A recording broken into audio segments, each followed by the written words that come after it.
Someone knocked on the door.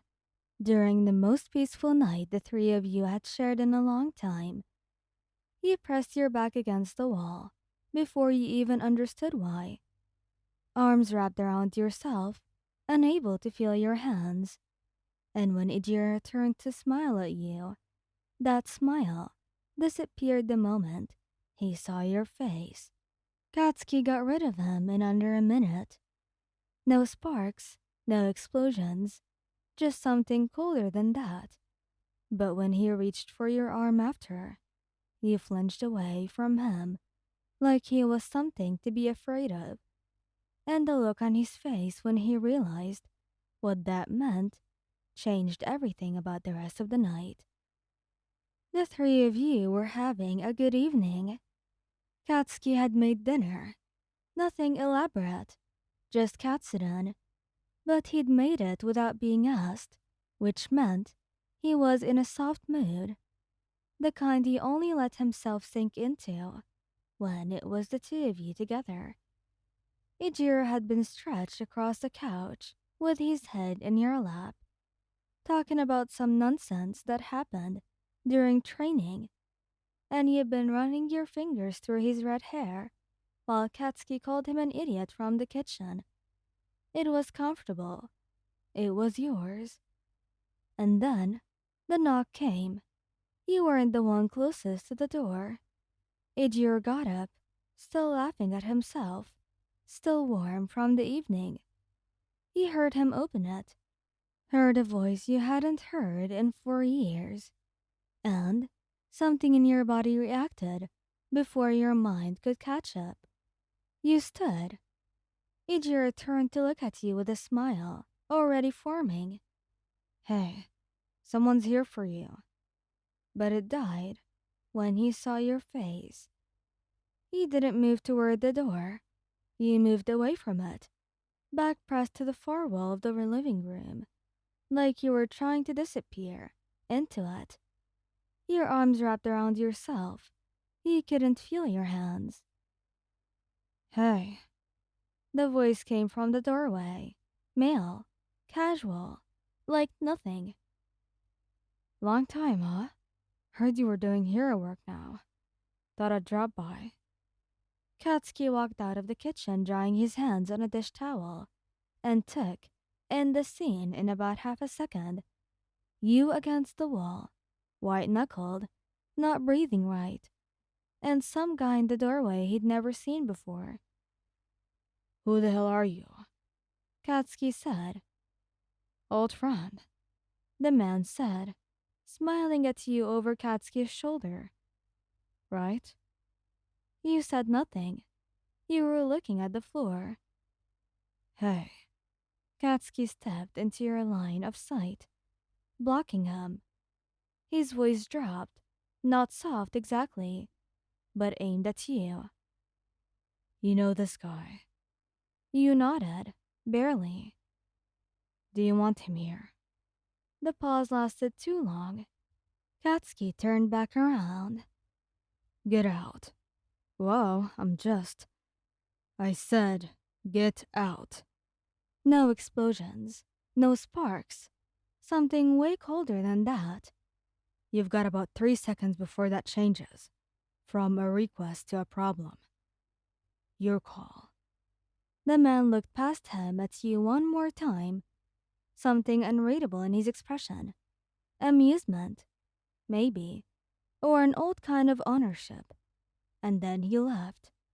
Ijiro closed the door behind them, and the sound of the latch clicking shut felt louder than it should have. The apartment went quiet. Katsuki turned to you. Who was that? You shook your head. That's not an answer. Katsuki, Ijiro said quietly. I'm not yelling at them. I'm asking a question. He crossed the room and reached for your arm, and you flinched back. Really flinched, full body, like he was something to be afraid of. And something shifted in his face. Confusion, then anger, because confusion always became anger with him when he didn't know what to do with it.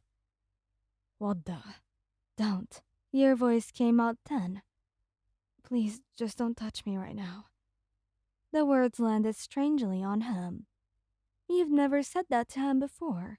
Not once in everything the three of you had built together. Not even in the early days, when things were still uncertain. Don't touch me. He looked at his own hand like it had done something wrong. Ijiro moved slowly, the way you'd move around something that might startle, like a little stray cat. He sat on the floor, actually sat, cross-legged, making himself smaller, below you instead of over you. You don't have to explain anything. Ijiro said. Like hell they don't. Katsuki.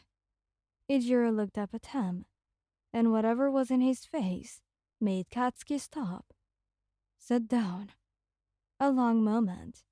Katsuki sat on the edge of the coffee table, elbows on his knees, jaw tight, waiting. You slid down the wall until you were sitting on the floor too, knees pulled up. Still not looking at either of them. Ijiro didn't push. He just sat there, present, breathing, until some of the terrible stillness in the room started to ease. It took a while. I knew him before I came to the city. You said finally. When I was 16. Katsuki was watching you. He was older. I thought it meant something. That he was interested in me. And that I was cool. He picked at the hem of your sleeve. It took me a long time to understand that what happened wasn't something I agreed to. The silence that followed was a different kind. Ijiro closed his eyes for a moment. He'd suspected something. The way you'd shut down, the way you'd pressed into the wall. Some part of him had known before you said it. That didn't make hearing it easier. Katsuki hadn't moved. His hands were pressed flat against his thighs, and the tendons in them were visible, and he was very, very still in the way that meant the opposite of calm. Katsuki, I'm fine. He wasn't. I know you want to. I'm not angry at you. I want you to know that I'm not. That's not what this is. I know, he said softly. Ijiro opened his eyes. Can I sit next to you? You thought about it, and then you nodded. He moved to your side, shoulder to shoulder. And, after a moment, Katsuki got off the table and sat on your other side. Same thing, close, but not pressing, letting you set the distance. You leaned your head against Ijiro's shoulder. Katsuki exhaled slowly through his nose and rested his hand on the floor, palm up, near your knee. Not demanding, not asking, just there if you wanted it. After a long moment, you placed your hand in his. He didn't say anything. He just held it carefully, the way he held things he was afraid of breaking, and didn't let go. Thank you guys for listening. Hope you like this video. Please don't forget to subscribe, like, and share, and goodbye.